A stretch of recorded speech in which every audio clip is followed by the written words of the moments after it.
طيب يا شباب، ندخل بقى على الجزء الرابع في الكورس الفيزياء معانا، وهو انواع السرعه. انواع السرعه يا سيدي، عندنا نوعين للسرعه. السرعه الاولى طبعا دي السرعه اللي احنا كلنا عارفينها، دي السرعه الخطيه اللي رمزها في. تمام. السرعه الثانيه الجديده بقى اسمها السرعه الزاويه. السرعه الايه؟ الزاويه، لا رمز اوميجا، ده بيو سمول بس يعني مضمون فوق شويه كده. تمام. يبقى انت عندك السرعه الخطيه والسرعه الايه والسرعه الزاويه. ركز كده بقى معايا، هنعمل مقارنه ايه بسيطه كده ما بينهم. بسم الله. اول حاجه من حيث التعريف، السرعه الخطيه دي سيره تعريفها هي الازاحه التي يقطعها الجسم او يصنعها الجسم المتحرك في الثانيه الواحده. خلاص كده، شوف الجسم مشى مسافه قد ايه في الثانيه الواحده، هي دي السرعه. لكن دي بقى سرعه زاويه، الجسم بيدور بزاويه بقى، مش جسم بيتحرك في خط مستقيم زي دي، لا دي بقى الجسم بيدور في زاويه زي ريشه المروحه كده. يبقى تعريفها هتبقى هي الزاويه. كان عندك ريشه وبتدور، شوف هي بتدور تصنع زاويه اهو، هي مثلا زاويه 30 درجه. طب لو دارت كده من الوضع الراسي للوضع الافقي كده دارت 90 درجه وهكذا، يبقى هي الزاويه التي يصنع الجسم برضه في الثانيه الواحده. خلاص يا حضرات، يبقى انت خد بالك في تشابه ما بينهم، بس دي مسافه او ازاحه ودي ايه؟ زاويه. تمام. يبقى ده المقارنه الاولى من حيث التعريف. طيب، رقم 2 من حيث وحده القياس بقى، دي وحده قياسها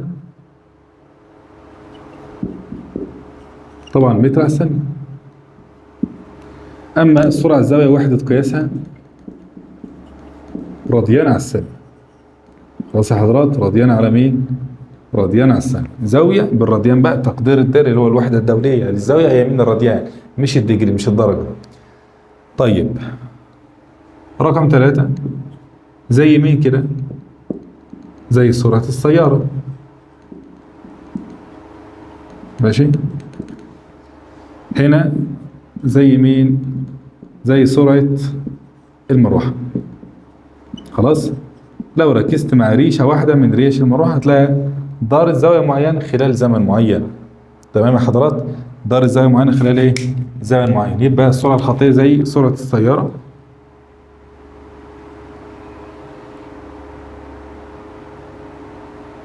اهو.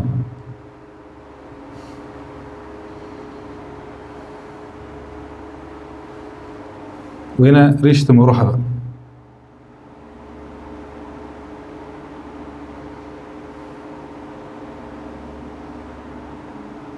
ماشي يا حضرات؟ طيب، كمل معايا كده. رقم 4 القانون بتاعها.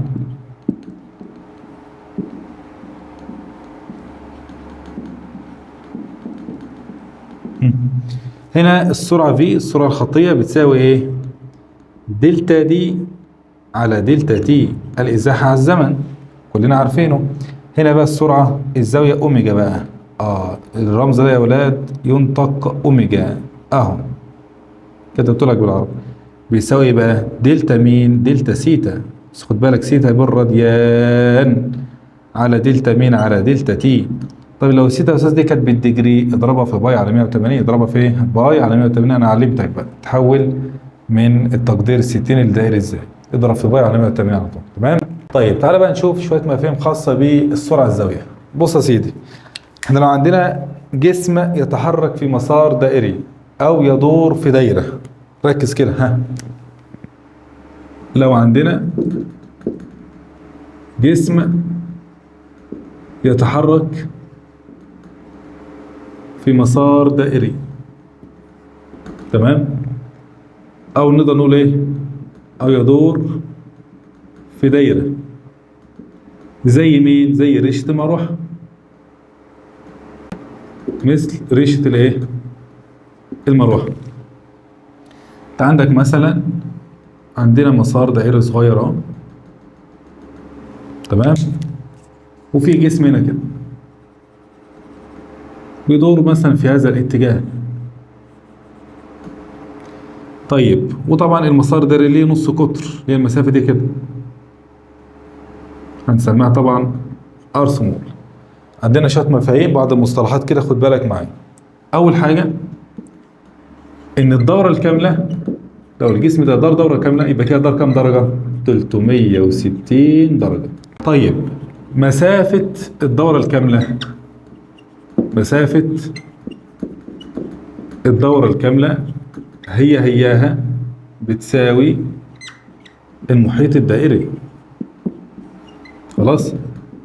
المحيط الدائري اللي هو 2 باي ار محيط الدايرة، خدناها بقى في الهندسة. تمام كده؟ طيب رقم 3 الزمن الدوري.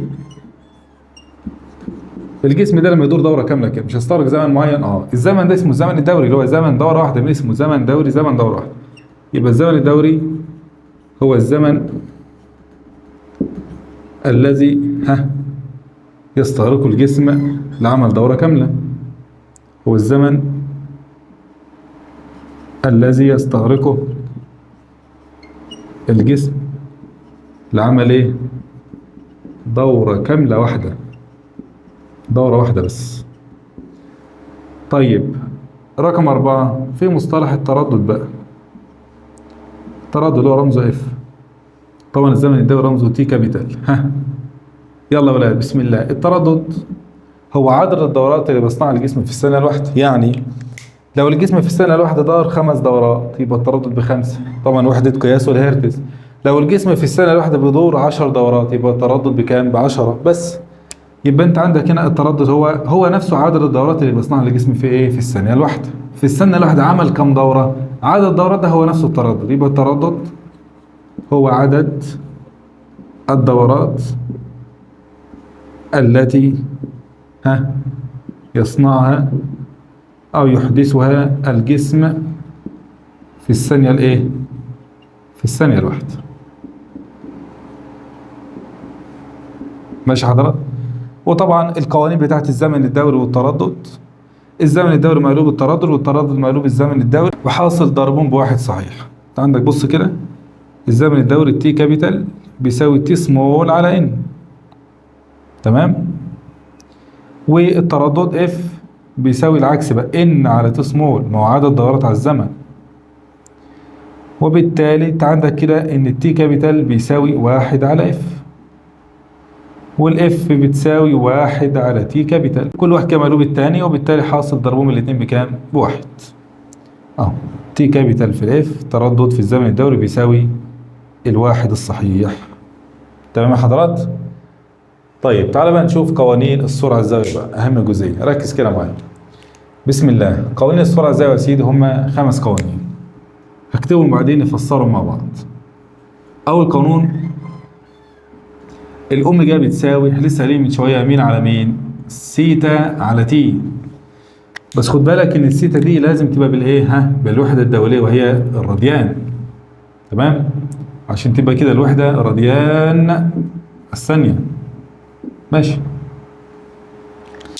طيب لو كانت السيتا ديت بالديجري، لو الاوميجا بتساوي قلت لك سيتا على تي، والسيتا دي كانت بالديجري 60 درجة مثلا 30 درجة، لا هنا بقى لازم تضرب في باي، لازم تضرب في باي على 180 عشان تحول تبقى الاوميجا بالراديان على الثانية الوحدة الدولية. تمام؟ طيب القانون الثالث، ركز كده معايا. بص يا سيدي، لو الجسم بتاعنا دار دورة كاملة، خلاص دار ايه؟ دورة كاملة. شايف القانون ده؟ انا هسيب الباي على 180 زي ما هي. تمام؟ تعالى لي هنا بقى السيتا على تي دي. لو الجسم بتاعنا دار دورة كاملة كده صنع كام درجة؟ طبعا 360. احنا لسه قايلين الدورة الكاملة 360 درجة. طيب الزمن اللي استغرقه خلال دورة كاملة هو نفس الزمن الدوري التي كابيتال، زمن دورة واحدة. طب واحد يقول لي طب يا استاذ افرض دار نص دورة، هتبقى كده الزاوية 180 درجة، اشمعنى انت افترضت انها دور دورة كاملة؟ يا سيدي بالراحة، لو دار نص دورة هتبقى السيتا كام؟ 180 درجة. طب والتي هيبقى تي كابيتال ولا نص تي كابيتال؟ ما هو نص دوره، يبقى الزمن اللي هيستغرقه نص الزمن الدوري، يعني نص تي كابيتال. يبقى فوق 180 اللي هي نص 360 وتحت نص التي كابيتال، فالنص يطير مع النص، فانت هترجع برضه ل 360 على تي هي نفسها. طيب لو ده الربع دوره هتضرب 360 في ربع وتضرب التي كابيتال في ربع، فالربع يطير مع الربع، فتظل برضه 360 على تي نفس النسبه يعني. خلاص يا حضرات؟ طيب هنا بقى لو انت اختصرت، ها 360 على 180 فالاثنين، والباي ديت فوق اهي والتي تحت اهي. يبقى 2 باي على تي، ده القانون مين؟ الثالث. بنكتبها كده، الاوميجا بتساوي 2 باي على مين؟ على تي. ماشي حضرات على الزمن الدوري. طيب القانون الرابع، الاوميجا بتساوي ادي 2 باي تحت التي، مش احنا لسه قايلين 1 على اف الزمن الدوري مقلوب التردد، 1 على اف الاف التردد مقام المقام يطلع بسط، يبقى كده 2 باي في الاف. خلاص؟ او كنا نقدر نشيل هنا، مفيش حاجه عن واحد، شيل الواحد على التي حط مكان اف على طول، يبقى 2 باي اف. يبقى كده القانون الرابع للاوميجا حضرات 2 باي اف. تمام؟ ركز كده بقى معايا في القانون الخامس ده، يقول لك ان الاوميجا بتساوي في على ار. الاوميجا بتساوي ايه؟ في على ار. مين الفي؟ السرعه الخطيه. قال لها يبقى القانون ده اللي بيربط يا حضرات السرعه الزاويه بالسرعه الخطيه، السرعه الايه؟ الخطيه. طب مين الار؟ الار ديت نصف قطر الدوران طبعا، نصف قطر الايه؟ الدوران، او نصف قطر المسار الدائري اللي بيدور في الجسم. ركز عشان تفاصيل الكلام ده هنحتاجه في صلب المنهج والله. طيب الاوميجا بتساوي في على ار. بص يا سيدي القانون ده جه منين؟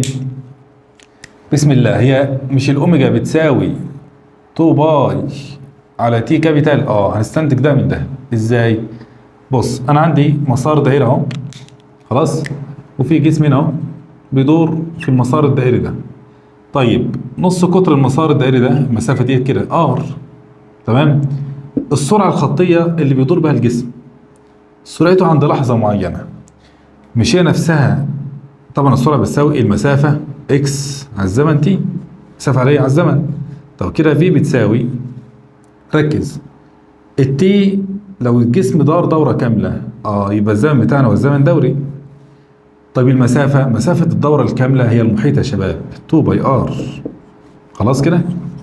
يبقى الفي بيساوي ايه؟ المسافه على الزمن 2 باي ار على تي، 2 باي ار على تي. يبقى التي بس بقى في طرف لوحدها تطلع مكان الفي والفي تنزل مكانها، يبقى 2 باي ار على في. تمام كده؟ بروز برضو القانون ده. طيب تعال هنا كده بقى، الاوميجا بتساوي ادى ال 2 باي فوق زي ما هي، تحت التي بقى ده شيلها وحط 2 باي ار على في اهو، 2 باي ار على مين؟ على في. طب ما الفي اللي تحت دي مقام المقام، ايوه تطلع فين؟ تطلع تنضرب في البسط. يبقى كده الاوميجا بتساوي 2 باي في على 2 باي ار. طب ما انت كده هتطير مين مع مين؟ هنطير ال 2 باي مع 2 باي، يبقى اتبقى مين على مين بس؟ في على ار بس. ماشي حضرات؟ يبقى كده عندك الاوميجا بتساوي فعلا في على ار، ومنها طبعا الفي بتساوي اوميجا في ار برضه. ماشي؟ طيب بس ركز لي بس على القانون ده. يبقى انت عندك دلوقتي قوانين السرعه الزاويه، يلا نجمعهم مع بعض كده. بسم الله. الاوميجا بتساوي سيتا على تي، ده القانون الرسمي، زاويه على زمن، بس زاويه بالايه؟ بالراديان، الوحده الدوليه للزاويه. طيب لو ما كانتش بالراديان، لو كانت بالديجري اضربها في باي على كام؟ على 180، وتحت طبعا على تي زي ما هو. تمام كده؟ طيب الكلام ده بيساوي برضو 2 باي، خد بالك لو السيتا 360 والزمن التي كابيتال يبقى 360 على 180 فالاثنين يبقى 2 باي على تي كابيتال، وواحد على تي كابيتال ده الاف، يبقى 2 باي في الاف اللي هي برضو مين على مين؟ في على ار. ماشي حضرات؟ اللي هي مين على مين؟ في على ار. يلا ناخد شويه امثله كده على قوانين السرعه الزاويه. طيب يا شباب معانا شويه امثله كده، تعالى نشوف. المسألة الأولى بيقول لك جسم يدور بسرعة 60 ديجري على الثانية. طبعا دي كده سرعة إيه؟ سرعة زاوية، بس الوحدة هنا بالديجري مش الراديان، مش الوحدة الدولية يعني. وبقول لك فإن تلك السرعة تساوي كام راديان على الثانية. يبقى انت كده عايز تحول من دجري على الثانية إلى راديان على الثانية. طيب احنا عندنا الأوميجا بتساوي سيتا على مين؟ على تي، بس سيتا المفترض بالراديان. طيب لو كانت بالدجري هتضرب طبعا في باي على كام؟ على 180. ماشي يا حضرات؟ يبقى انت عندك كده هنقول 60 خلاص كده، وزي ما نعتبر واحد في باي على 180. طبعا لو اختصرت 60 على 180 فالواحد على 3 والباي فوق اهي، يبقى كده باي على التلاتة. يبقى كده الأوميجا السرعة الزاوية باي على التلاتة اللي هي واحد وحوالي 47 من ألف. خلاص يا حضرات، الوحدة طبعا راديان على الثانية بقى. طيب المسألة اللي بعدها بيقول لك جسم يدور بسرعة 3000 دورة في الدقيقة. في ناس أول ما يشوف السرعة يفتكر إن ديت الفي، لا خد بالك، وقال لك ان 3000 دوره. يبقى ده عدد الدور، يبقى ده تردد يا شباب. احنا عندنا في الفيزياء ساعات بنعبر عن التردد بلفظ السرعه، ساعات بنعبر عن التردد بلفظ الايه؟ بلفظ السرعه. يبقى انت عندك ده كده عدد الدورات، خلاص كده الان سمول يعني في الدقيقه، يبقى كده ده الزمن التي سمول. وطبعا احنا بنحول بقى من دقيقه لثواني، يبقى كده الزمن بتاعك 60 ثانيه. يبقى انت عندك بص استخراج المعطيات في جنب اهو، الان 3000 دورة، التي سمول اللي هو الزمن الكلي دقيقة يبقى 60 ثانية. حول على طول، احسب سرعته الزاوية مين؟ الأوميجا. طيب احنا عندنا أكتر من طريقة. بص يا سيدي، هي مش الأوميجا بتساوي، ممكن أقول 2 باي في اف. طب انت عندك الاف، احسب الاف الأول. ان على التي عدد الدورات على الزمن بالثواني، عدد الدورات 3000 زمنهم 60. يبقى كده التردد فيها بيساوي كام؟ 50 هرتز. خلاص كده رمز الهرتز اتش زد، وحدة قياس التردد. هات يلا الأوميجا. يبقى كده إذا الأوميجا بتساوي، يلا أدي الاتنين أهي، في الباي اللي هي 22 على السبعة، في الإف طلعت ب50. خلاص يا حضرات كده احنا نقول 2 في 50 بكام؟ ب100. وطبعا 22 على 7 دي الباي، يبقى 100 باي. أو ممكن تفكها 314 و28 من 100، يبقى الوحدة طبعا راديان على الثانية. تمام؟ طب يلا المسألة رقم 3 بيقول لك جسم اتحرك في مسار دائري نص قطره 20 سم. دي كده الار سمول نص في القطر 20 سم. حول، خدنا التحويلات، سنتي اضرب في 10 اس سالب 2 على طول. وطول ما احنا شباب ماشيين في المنهج ان شاء الله نمشي بالمبدأ ده، وانت بتستخرج المعطيات كده في جنب كده اهو. خلاص كده على الشمال كده تحول على طول بسرعة 40 متر على الثانية. متر على الثانية دي كده سرعة خطية الوحدة. تمام؟ يبقى كده الفي 40 متر على الثانية. احسب سرعته الزاوية برضه، عاوز مين؟ عاوز الأوميجا. طيب على طول مباشرة الأوميجا بتساوي في على ار، صح ولا ايه؟ السرعة الخطية على نص قطر الدوران، السرعة الخطية ب40، نص قطر الدوران 20، لا 20 في 10 أس سالب 2 على بعضها كده، مش 20 بس. يبقى كده الأوميجا احسب بالتك تطلع معاك 200 راديان على الثانية برضه. ماشي شباب؟ طيب مسألة أخيرة معانا بيقول لك جسم يدور في مسار دائري بمعدل 2 ثانية في الدورة الواحدة. طب دي زمن الدورة الواحدة دي كده يا شباب مين؟ الزمن الدوري التي كابيتال 2 ثانية على طول. طيب بيقول لك هنا ايه؟ احسب سرعته الزاوية. عاوز مين؟ عاوز الأوميجا.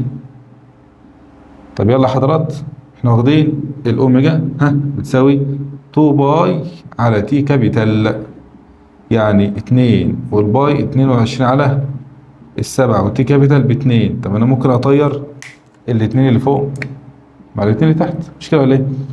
فتبقى كده الاوميجا بتساوي 22 على 7 بس اللي هي باي يعني، او ممكن نقول 22 على 7، او ممكن نقول 3 و14 من 100. طبعا الوحدة راضيين على ايه؟ على الثانية. ماشي يا شباب؟